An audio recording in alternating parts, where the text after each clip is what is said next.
Hello Reborners, my name is Karen and this is Making Reborn Dolls with Karen. Today we're going to start a new baby. It's Jaxson.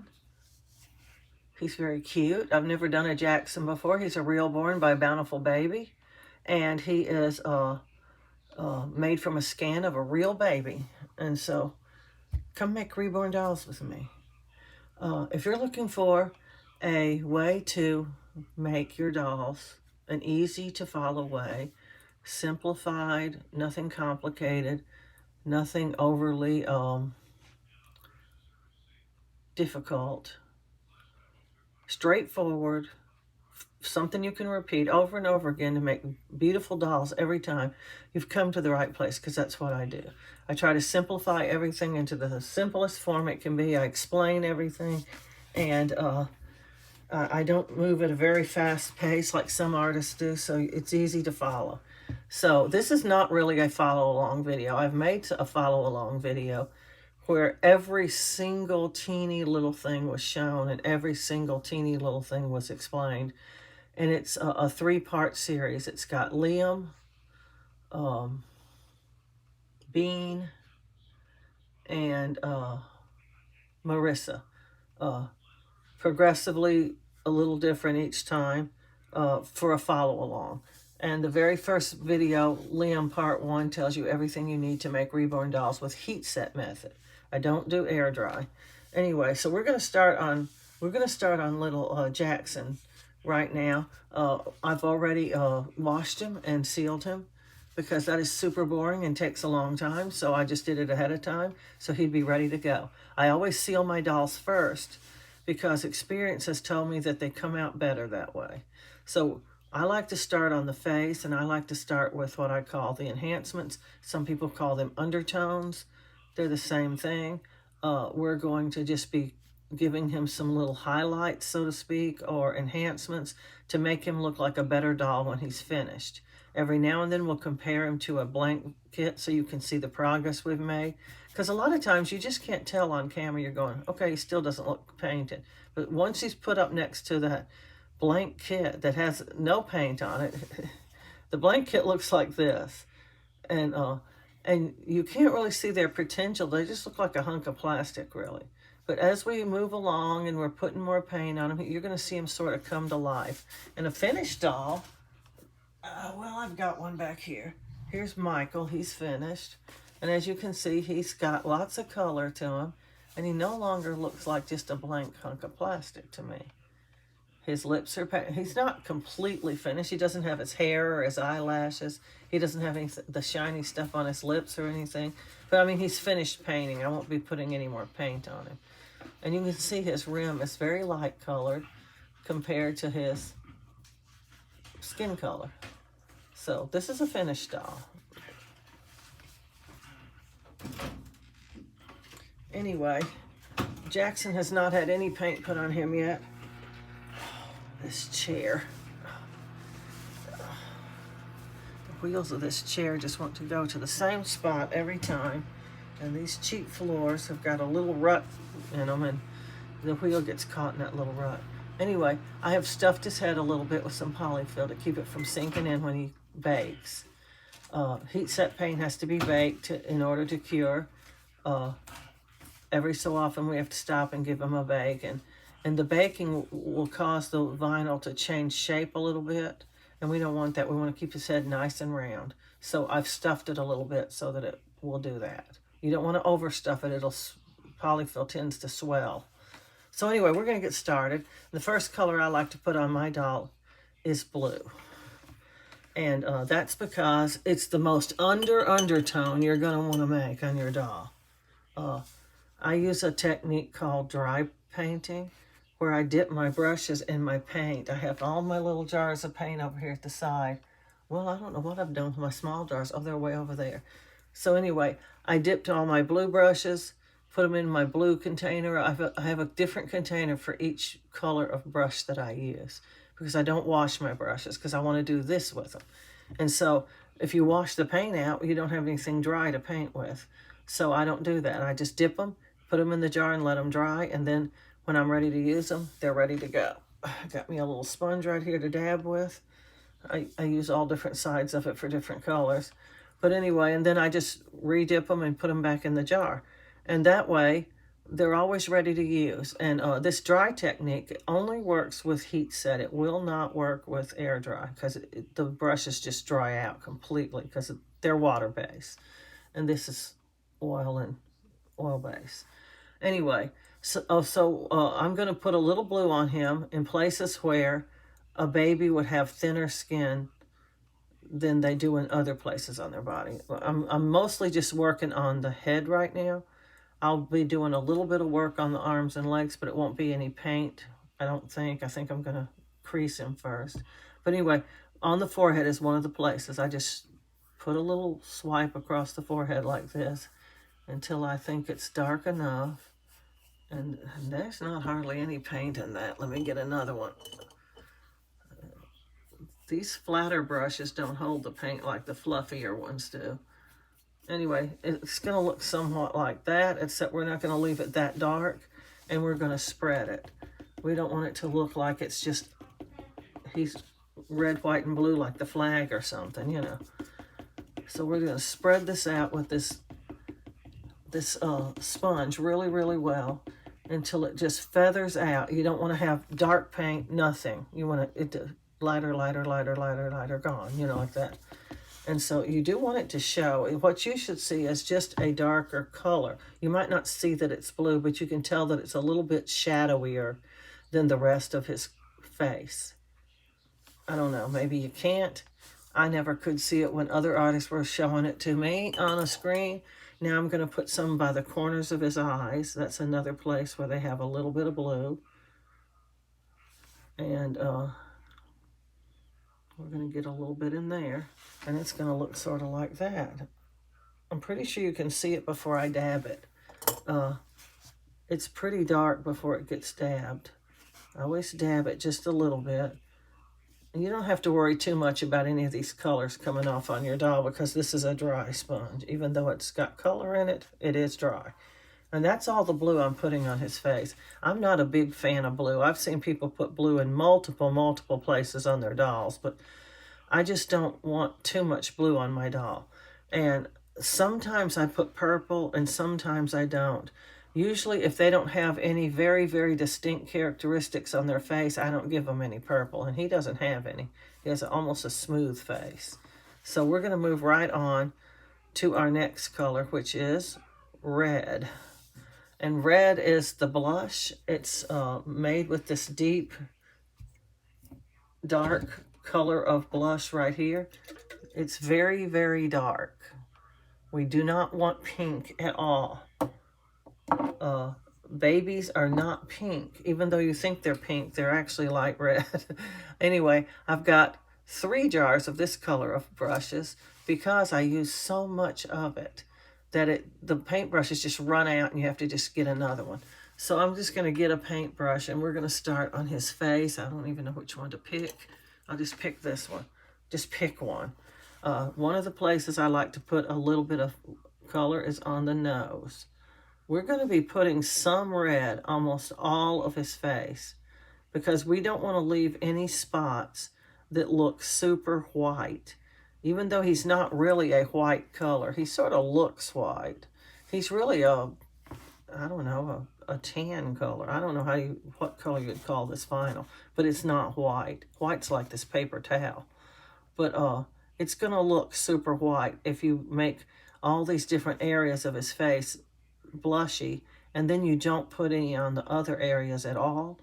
Now, anything we put on our doll, we want to put it up in the nose. With the exception, I don't usually put blue up in the nose. We want our little sponge to wipe off any of the excess that we might have gotten anywhere else on our doll that we didn't want it to get. And then we have a pink little nose that looks like Rudolph, kind of, but we're not going to leave it like that. We're going to dab it just a little bit to make it look more like that. And that still looks very, very dark, but keep in mind, everything gets lighter when it bakes. And if you still think it's too stark, you can use your kabuki. I have a kabuki for each color as well, and the kabuki will spread the color and soften it a little bit more than the sponge will. but I usually find I can do enough with the sponge. I'm going to put a little swipe over his lips.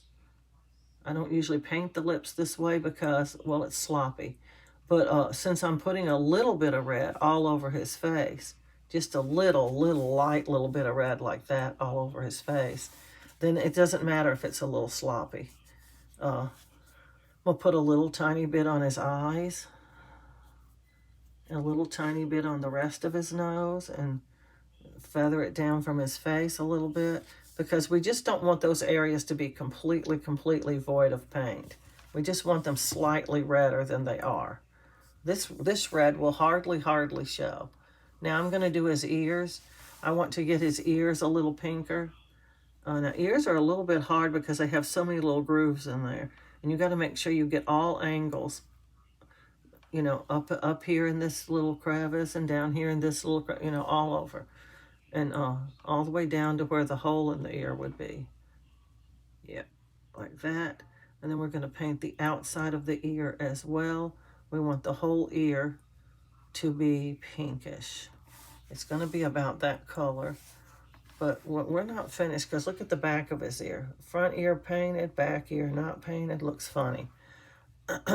So I'm just letting the tips of the brush just rub up and down on the back of his ear to try to get it also painted. And you notice this, how dark the paint was that I wet these brushes with. And you notice it looks pinkish. Now, if you was to really put pink on your doll, just go, well, I'm just going to make up a pink. It's going to be a different color, because the colors that you see on the doll are not equal to the colors that you see in the paint. They're not equal at all. And to get this color of pink, you have to use red paint. Now, if you use pink paint, you're going to have something that looks like Barbie, that color pink. It's going to come out like that, and you're not going to like it. I've seen people take, instead of painting the nails like you're supposed to, they took pink nail polish and put it on their doll's fingernails, and it just looked horrible. And now that's how we want the ear to look. Everything gets lighter when it bakes, so if you think it's too dark, don't worry, it's not going to be that dark when it bakes. Now, that doesn't mean go super dark because you want, it doesn't mean that at all, because you'll go too dark trying to get it the right color. You can't go by the wet color. You just have to take it at a little bit slow. You'll get to the point where you can tell, yeah, that's not going to do. I'm going to have to do another coat. But we're going to do it after he bakes, because we don't want to mess up what we've already done. We've made some progress on his ears and his nose. And if we start to try to make it darker now, believe it or not, it's going to take some of that paint that we've already put on there off. And it's not going to look good. And it's going to be in splotches. And then you'll have all these little splotchy places where the paint didn't take good. And you can't get it to take until you bake it. And then you have this permanent part and this part that doesn't have any paint in it. And you're trying to catch it up. It's just a can of worms you don't want to open up. We're just going to take it slow and do one step at a time. And as we get it done, it's done. And but the thing is we want to do the best job we can do on our doll. Yes, I know everybody wants to have, I know I do, the least amount of bakes and the least amount of trouble doing it. But some things are worth taking 2 or 3 steps to do it. And the enhancements / undertones, whatever you want to call them, are one of those things. This part takes the longest on your doll. Now see, his pink ears are much darker than his face, so it makes his face not even hardly look like it has any color in it. Because it doesn't. That may fade completely away. But what happens with paint is, paint will stick to paint. You may not get much paint in your first layer, but because it's there, more paint will stick to it later, if that makes any sense at all. I'm just going to darken his eyes up a little bit and his nose as well.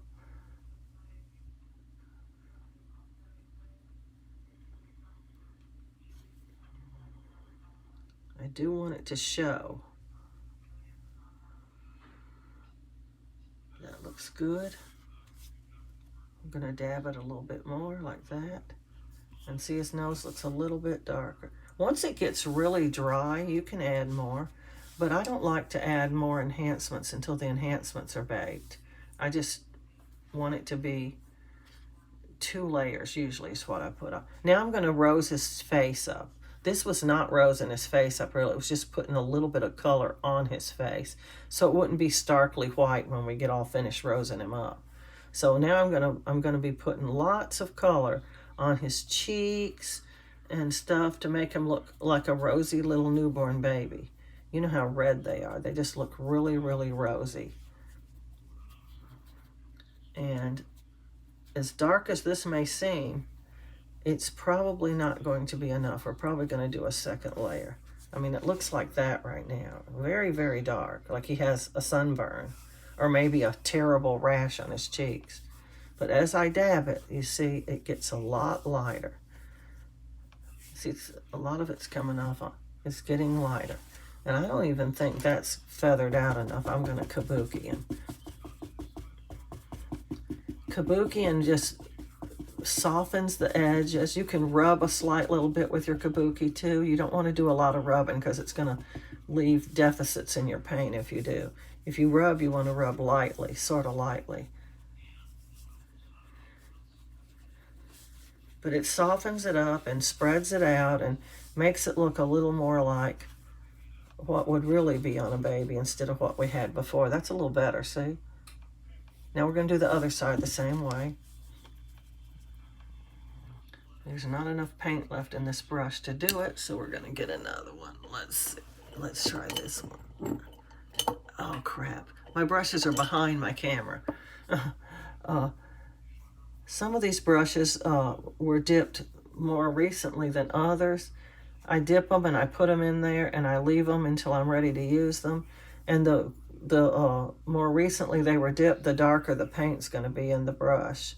So they're not all going to be evenly the same dark. Okay, there's what that cheek looks like. You don't have to try to perfectly match the cheeks. It's going to pretty much be the same.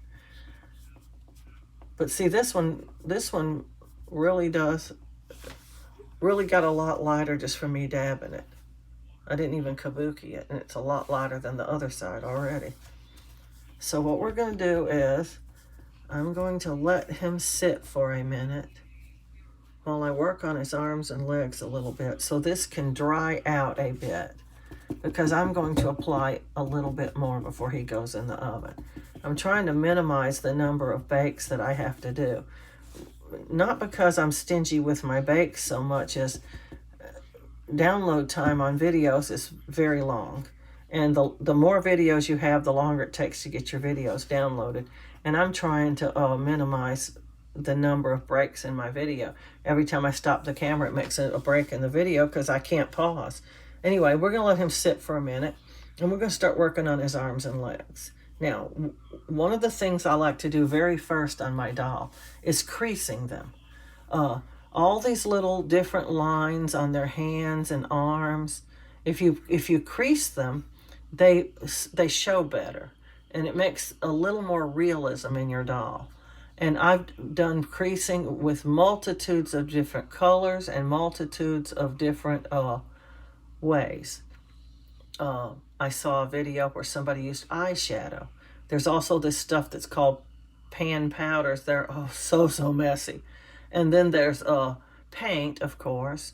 And then I decided, I wonder, could I do it with a pencil? I already had some Prismacolor Premier pencils that I used to pencil hair on. And so I got to wonder what else you could do with pencils. Wonder if I could do any creasing with pencils. And so I started trying out different colors of pencils. Most people crease. I'm getting me some swabs to rub my creases with. Most people crease with a purple or a red. And I was just not satisfied with a blush color being my creases, or purple. Purple just is the crease color that they make. The pre-mixed crease color is kind of a little bit in between purple and red. It's a purpley red. And I didn't like it either. It was just the wrong color for me. So I started looking around at pencils. Now, I didn't buy this pencil to crease with. When I was trying to get some red pencils for capillaries and stuff, I just ordered a variety of different colors because I really didn't know what color I was going to want to use. And this is one of them. It's called Henna. It's kind of a brownish red, and I decided, no, that's not the color of capillaries. And so I just put it in my pencil holder over there. And then I got to looking at it, and I thought, you know, some people do crease with brown. And some people with red. This is a brownie red, kind of. And so I thought, maybe I'll try it. I like this one. So anyway, I'm going to put a little bit more of a point on it. I don't like a really, really sharp point, but you need a sharp enough point that you can keep the point down in the crease, and it's not jumping out or marking too much on your doll, on the arm or the leg or something, you know. It's down in the crease. And when I sharpen, I try to sharpen only the tip. This pencil sharpener was very, very cheap. I got it from Walmart. And the good thing about it is it works better than those expensive ones that they try to sell you to go with these pencils. I bought one of those, and it was just horrible. It peels away all your pencil. That's what it does. And so does this tiny hoe. See, this one is for kids at school. So little kids use those fat pencils, and they have to be sharpened in this big hole, and regular pencils in this little hole. But if I sharpened my pencil in this little hole, it would sharpen away most of my pencil. So I sharpen it in the big hole, and it only sharpens the point, unless it's broken off. Now, if your point is completely broken off, you're going to have to sharpen it in this little side, at least some. But it saves on your pencils. They go so fast, you wouldn't believe how fast they'll be down to a nub. But anyway, to crease your doll, all you want to do is enhance any part where the vinyl, like these two fingers, are touching each other completely. If you put a little line down through there, I'm going to do one and let you compare it to the two that aren't done. They look like this right now. Now, I'm going to do one of them with the pencil, and then you can see the difference in how they look. Now, the pencil also will get lighter. So if you think it's too dark, and you actually control the darkness and the thickness of your line by how hard you press down. So if you want a lighter touch, just go lighter. I like a light touch. I don't want it to be really, really bold. I just want to be able to see a little distinct difference between the way it looks creased and the way it looks uncreased. Now, this right by the pinky finger and the middle finger is, well, the ring finger. The pinky finger and the ring finger is where I creased, and the other two are not creased. I don't know if you can see any difference at all, but it just adds a little more realism to the doll, kind of like there might be a little bit of slight blood flow or something in the fingers where they're pressed together. It just gives a little more realism, is all I can say. And it adds something that I like to my dolls. You don't have to crease. Creasing is not necessary. I also crease these little lines that are on the fingers. They look like the knuckles to me. These little lines that are on your finger where the knuckles are. And I like to do those because they just look cute to me. Now, they look different painted than they do just on a bare vinyl doll. But this is the time that I like to do my creases, because there's nothing obstructing you being able to see where the crease goes. Later on, when paint starts getting piled up on your doll, all these little lines are obscured by paint, and they don't show as well, and so you can't crease them as well. And in order to crease your doll with a pencil, you're going to need to have sealer on your doll. Not everybody seals first. I do. I discovered it quite by accident, that sealer. Back when I was first making dolls, people didn't give you hints and stuff. I mean, there was very little on a video. If you even got a video to come up, nobody was telling anything. They just would do something, and you would just see it, and that's all. But if you make a mistake, just get your swab and wipe it. Don't put an eraser to your doll. I can tell you why, too. Anyway, nobody would really tell you anything. It was like it's a deep, dark, hidden secret or something. They'd show you, they'd do it, but they didn't tell you what they were doing or why they were doing it or what the purpose of it was or anything. And so I quite by accident discovered that sealer helps your doll take paint better. It's common knowledge now, but it wasn't back then. I had been making my dolls without sealer first because that was the way you did it. And I had a couple of dolls where there was a couple of spots that just would not take any color. You just couldn't get it to color, and it was so frustrating. And you're going along painting, and the color's not taken, and so anyway, I gave up. I gave up on trying to color that spot. It would be like a spot on the back of the leg or something right back here, just for no reason, just wouldn't color. And so I had already started applying the sealer at the end, you know, to seal and protect the doll. And I thought, you know what, I'm going to try one more time to cover that up. And after I had sealed and baked the doll, and I was putting a little dot of paint on there just to see if it would take, it took. And I was going, oh my goodness, I can't believe it took. And I got to thinking about it, and I thought, it must be the sealer. So I did this little experimental thing where I sealed the doll first and painted it, and it was like a dream come true. The doll just painted up so good. Now keep in mind, these creases are going to get lighter. They're not going to be this dark and bold, but that's how it looks creased. And let me show you the hand that doesn't have any creasing on it. Maybe you can see the difference on camera. Some stuff is just really, really hard to see on camera. It's subtle. I think it's subtle, but it's enough to make the hand look more like a real hand to me. Now, if you get these little superficial ones like this one right here, that you don't really want to crease really thickly or anything, you can, it's just like when you were a little kid and you were coloring with your crayons and you wanted to just shadow an area. You just used the side of the crayon and you just sort of lightly stroked back and forth. Well, you can do that with your pencil as well.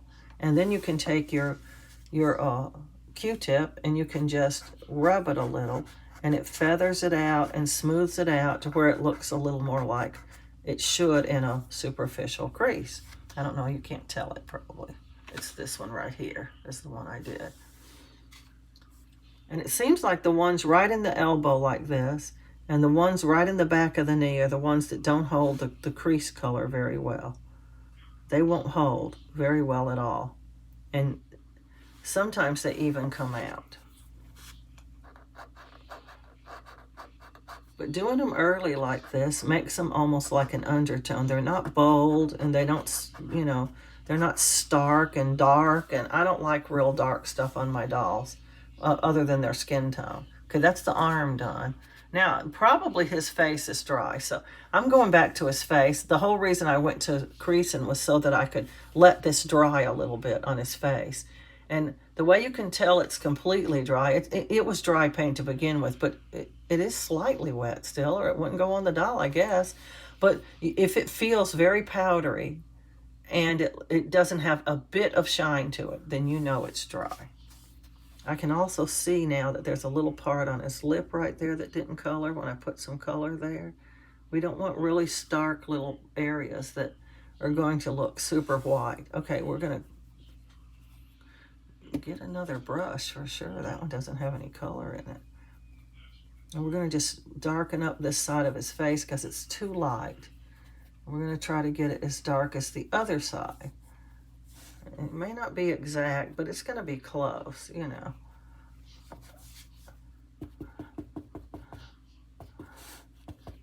Whatever blushes up a doll isn't always even, a baby, I mean.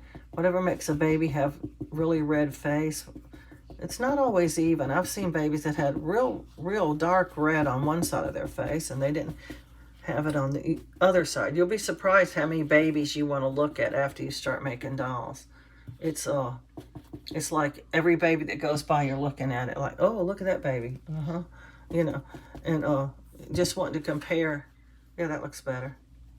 This side needs a little more pounding.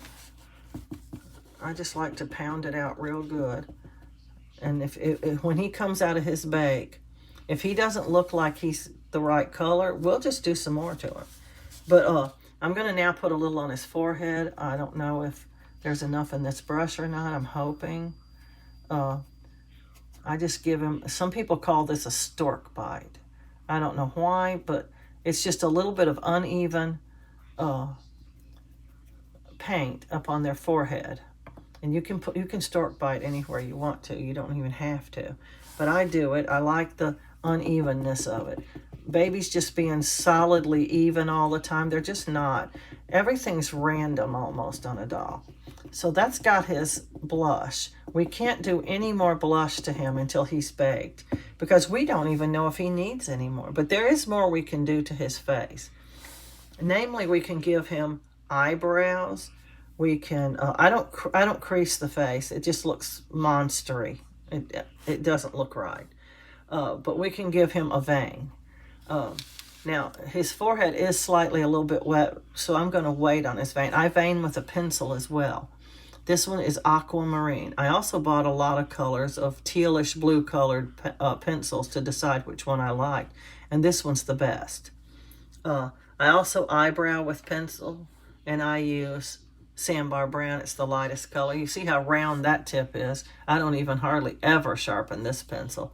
And this one either, because you don't want a super sharp vein. They're just not that thin. And so I use it a little bit rounded like that. And anyway, if you can identify where their eyebrow ridge is on the doll, and you follow that, you can make some nice eyebrows. The thing is, most people can do one eyebrow really well, and the other eyebrow, because they're, depending on whether you're left-handed or right-handed, one of them will be a lot easier to do than the other one.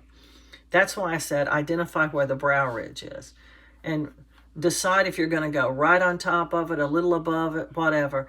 But that will help you do the eyebrows in the same place and the same shape, is to follow the eyebrow ridge. I go a little above, because if you feel of your own eyebrow up here, I have very thick, monstery looking eyebrows. I don't make eyebrows like that. Some people do. They make every little hair separate on the eyebrow. And they're so big and bold and dark, and they just make the doll look scary. Babies barely have eyebrows. If you even didn't put any, it would be okay. I just put a few little wispy lines going across there, and that's it. Because I don't want my doll to look scary. I'm out to make pretty dolls. Yeah, that's super realistic to put those, but unless you have a very hairy baby, they are so fine of hairs, tiny, tiny little fine hairs. You barely can see that they have any. Anyway, I use the same color whether I'm going to give them blonde hair or brown hair, because this is a sort of in-between color. It's very light, and it's not scary dark. So we're just going to give him a little bit of wispy little eyebrow here. That sort of follows his eyebrow ridge. And I'm going to do it over here the same way. They never look exactly the same, because like I said, one's a little easier than the other.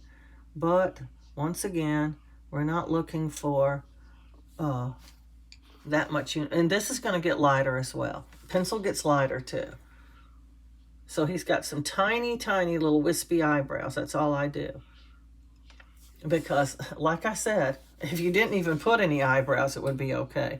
Because babies, you look at some, unless they're really dark-haired babies, really, really thick, hairy babies. Some babies have hair on their shoulders and their upper arms, all on their face right in here, because they're just hairy babies.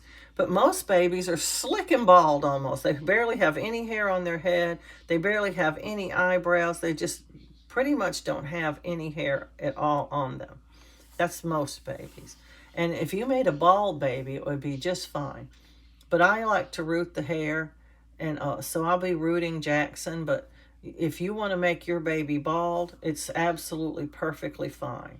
And if you like modeling on babies, I do not. I know babies have modeling, but they're not always modeled. It's when they're cold, really, really cold. See, babies don't have super great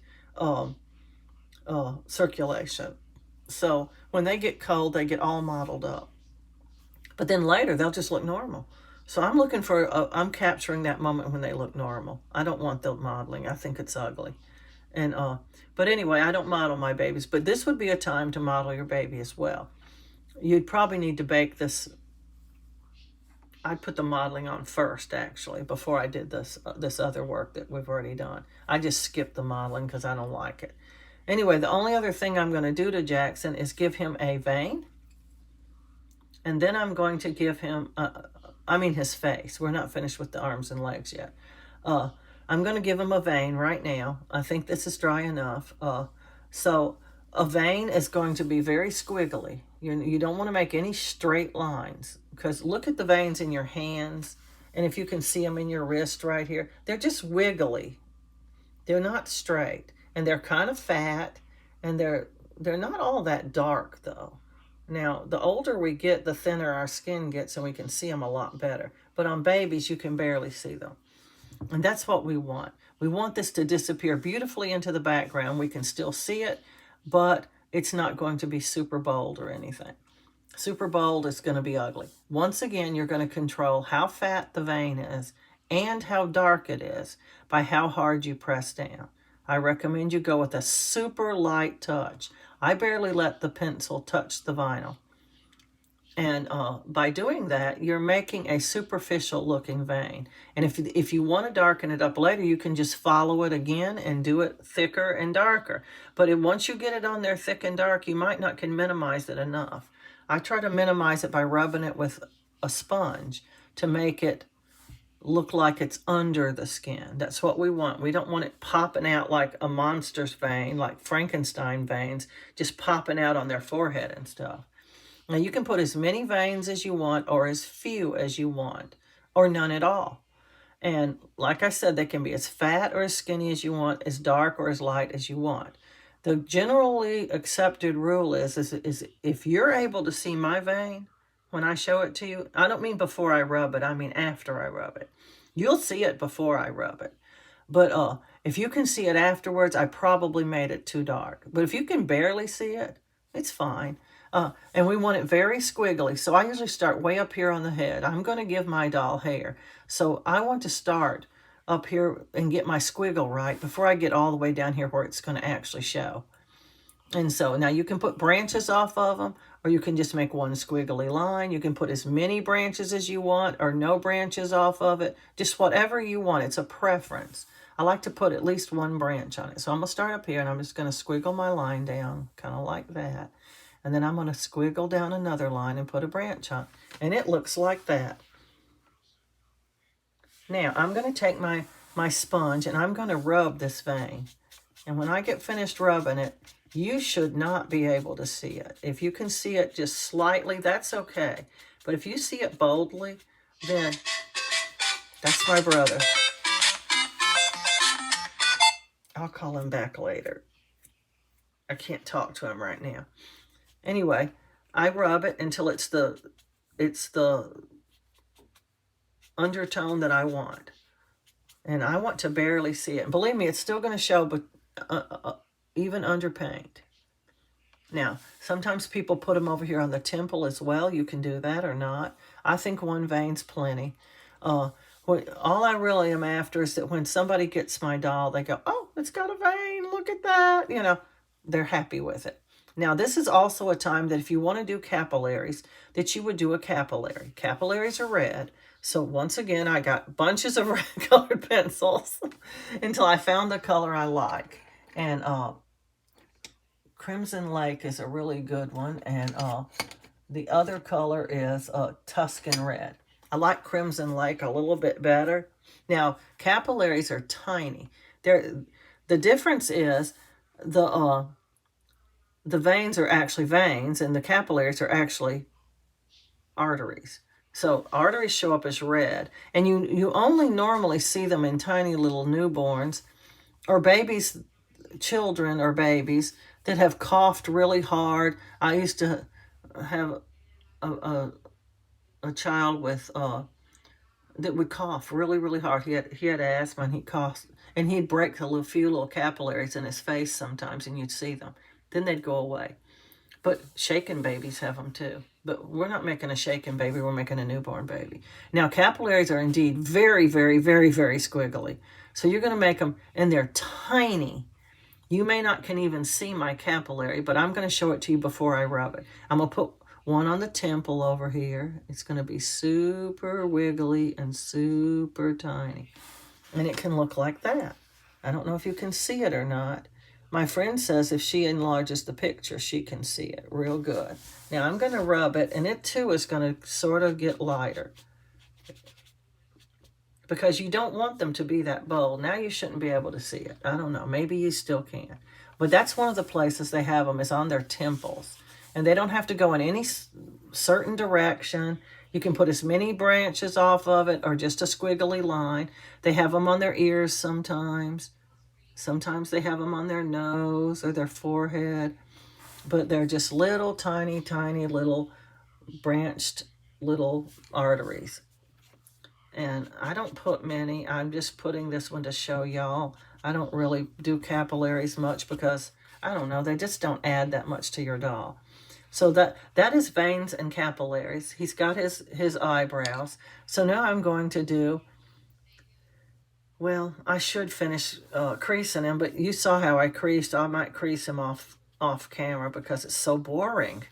Anyway, I'm going to do his lips and his nails. That's what I'm going to do. And once I do his lips and his nails, he's going to be ready for a bake, other than me finishing creasing him. So I'm going to do his lips first. Now on lips, you're going to want to follow the lip line. If you look really close at your doll, you can see where the lip begins and ends and everything. And you need to stay inside that lip line. And I'm using a paint that I mixed up myself by using thinning medium. It was a whole jar of thinning medium.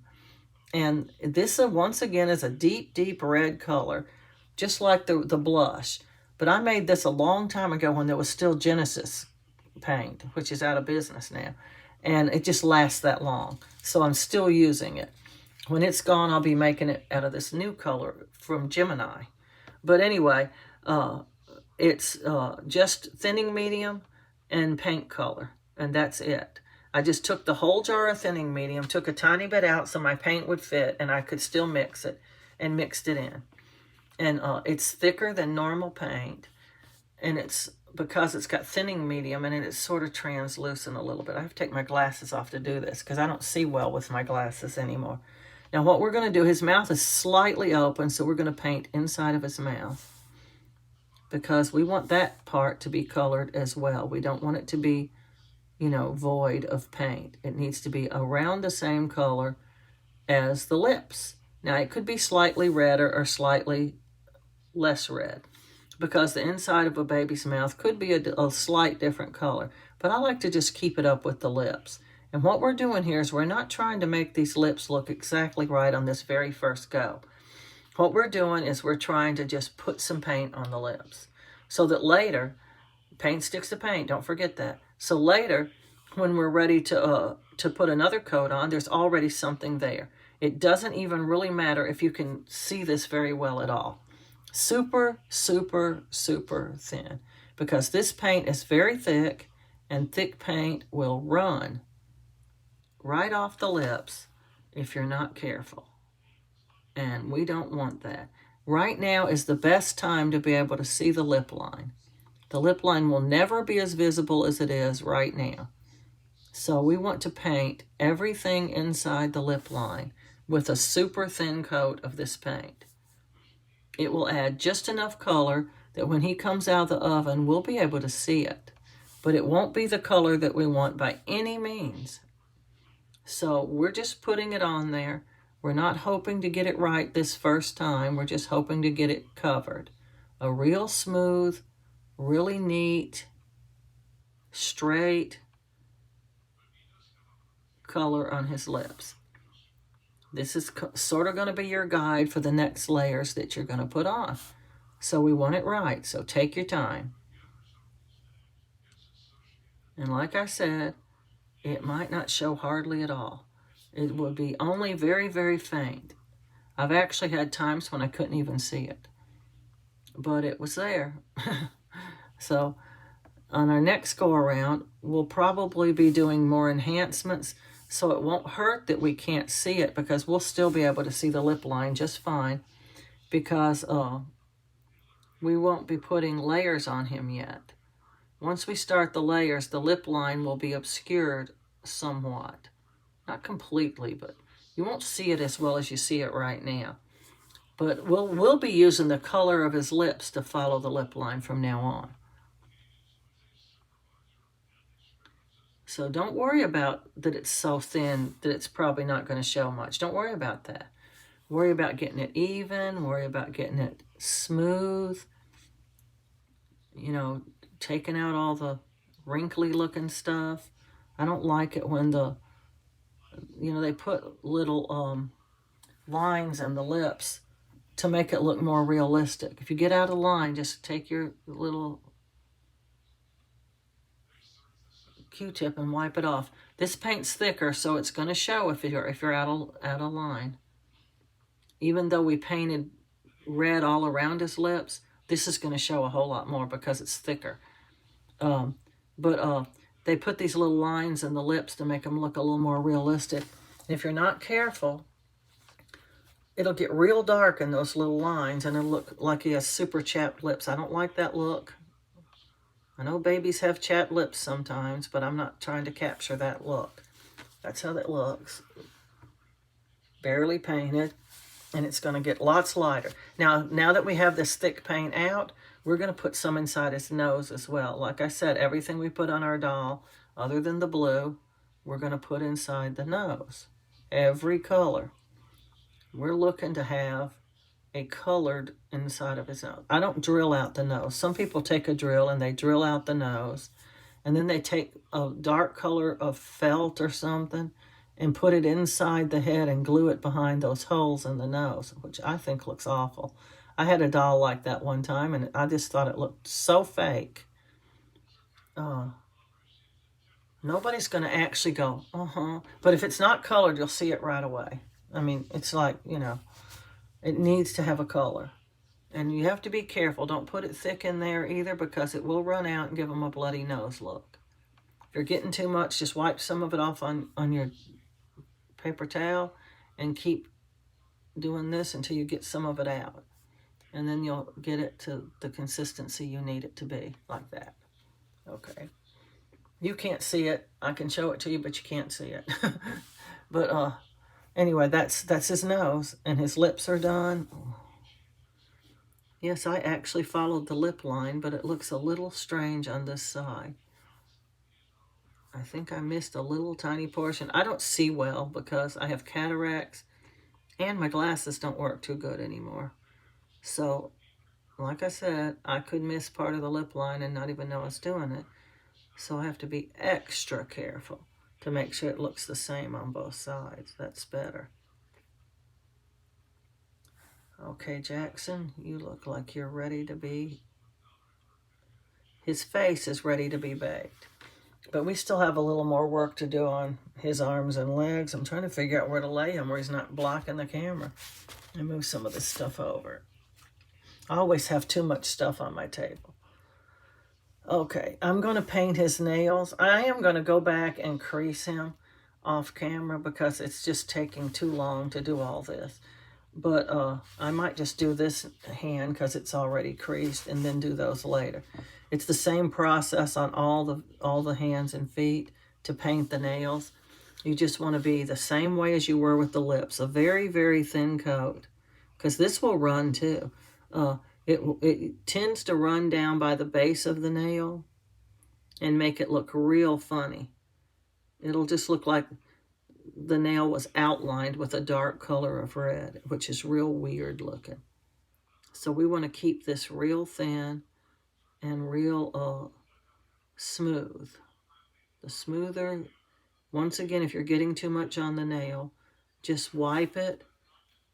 Take it off on the paper towel, wipe it again, take it off on the paper towel until you get it the way you want it. Thinner is better at first on these. Much, much better because it's going to give you a better finish at the end. Trying to get it all done in one go is not productive. It's counterproductive, actually, because you end up with something you don't like. And you got to pay attention to those fingers that look like they're covered up. Sometimes they're really not as covered up as they look. You have to kind of look underneath and around to see if any of the nail is sticking out, because, well, if it is, you're going to need to paint it. I hate it when the nails are partially covered up. If they're going to cover up the nail, I want them to cover the whole nail. I don't want to see a piece of the nail. They're too hard to paint, especially when you have shaky hands like me. But we just want nice, pretty little painted nails, kind of like that. And that's what we do. And now we're just going to, I'm going to finish up these 3 limbs the same way we did that limb. But I'm not going to do it on camera because it just takes too long.